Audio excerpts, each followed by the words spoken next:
Hey folks, this will be the last in my series covering our early taste of summer, and this video will be covering the last 2 days of that. When I woke up today, first thing I did was look at the temperature, and it's already 30 degrees out there. So, getting an early start on the heat, I guess.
Anyway, I stop at the river, take my break, and you can see, once again, the air's pretty stagnant. There's not a whole lot of breeze today. And the advantage of that is when there's a wind, it tends to make things feel a little bit cooler. But without the wind, everything feels warmer, which is fine by me. So I'm sitting here for a little while, and I start hearing a plane coming. So it kind of flies over top of me, and I look up at it. And it's a pontoon plane. You won't see it on the camera, but you will hear it. Pontoon planes seem to be louder than regular planes do. I don't know if that's because they have to have a more powerful motor to overcome the water resistance. I'm not sure, but they do seem to be louder. So you will hear it. So I'm just kind of watching it. and because light travels faster than sound, everything sounds fine, and all of a sudden there's this big trail of smoke that starts coming out behind the plane. So I'm looking, what the heck? And then I hear it.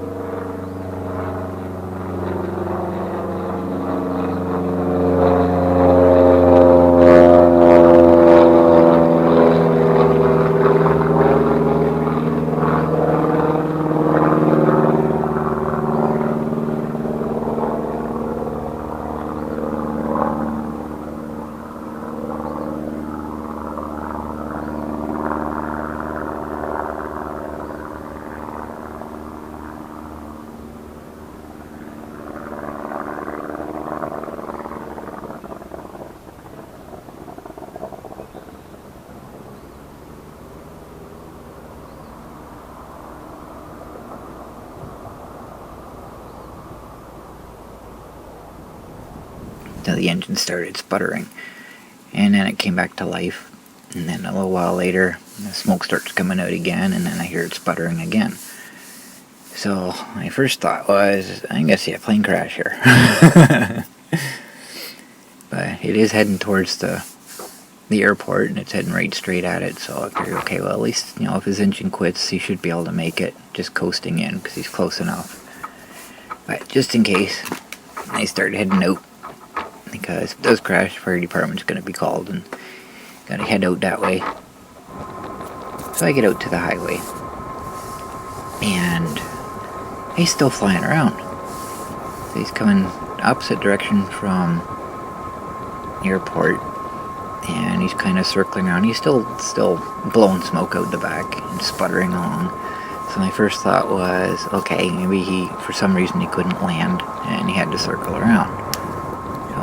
Okay, well, at least he's still flying. And he's kind of circling around, going back towards the airport, and I never saw it again. So as I'm going through this, I'm starting to think, I wonder if they were training. They may have a new pilot or something, and they're just kind of teaching him what to do if your engine cuts out or something, so they might be doing it intentionally. But I don't know why they'd use a pontoon plane for that, but maybe that's, all they had available or something, I don't know. But either way, nothing happened, no incidents or anything.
And later on, I took a snapshot of the temperature, 32. Didn't quite reach yesterday's 33, but it's close. It's still pretty phenomenal for this time of year. So I got looking at the forecast for tomorrow. Tomorrow's supposed to be 25. So, I guess I was gonna say heat stroke. Or heat wave, that's what I'm looking for. It looks like it's coming to an end, and the temperatures are gonna drop once again.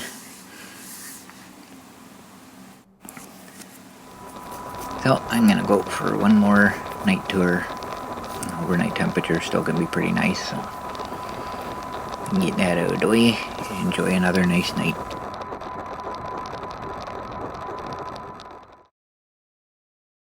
And the next day when I woke up, I started going through all the notifications that I got, and apparently it rained this morning. So I got looking at forecast, still calling for rain. Same temperature still. A thunderstorm icon in there for this evening, but looking at the forecast, 2, 3, 4, 7.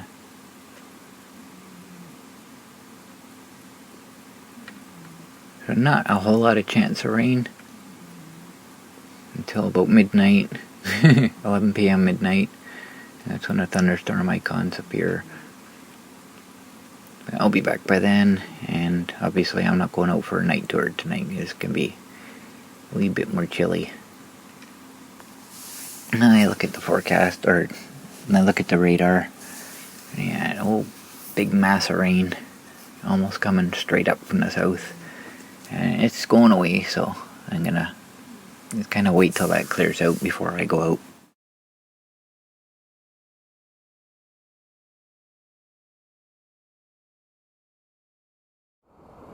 I am wearing pants and a sweater today. I am way overdressed, but this is in case I get rained on. Makes it easier to protect everything with my sweater on. Everything gets wrapped in plastic anyways, but I just kind of tuck it under my sweater. A little extra rainproofing. Plus it's just a few degrees above my cutoff point where I choose whether I'm wearing shorts or not. So, if the air gets cool, if it does rain and the air gets cool, then I'll be glad that I'm wearing them.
I didn't stop at my resting place at the river today. I went right straight out to the highway so I can watch the clouds come in, keep an eye on what's going on. Some of them are kind of ominous looking, but nothing really major. Nothing that really looks like it's going to be stormy anyways.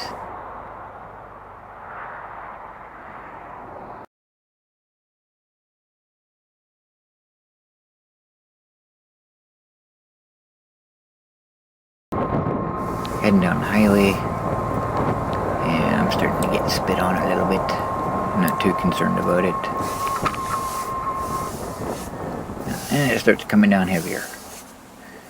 So, time to cover up the camera. So I am using both cameras today. So, I finally get to test out my system. Not that I needed to test it anyways, because I knew it would work. I'll cover up one camera, I don't have to worry about starting the other one up, because it's already recording.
Timmy's, got my coffee, and continued on. And by the time I get to Timmy's, the rain had already stopped, so it didn't rain for very long, and it didn't rain all that heavy either. But just enough for me to worry about the camera getting wet. So, stopped in the rec center parking lot to take a break, and uncovered up the open camera again. Back to normal. Even though it's still got a few raindrops on the lens. So that's it for today. Next video I'll be doing some much needed work on the monster, finally. Thanks for watching.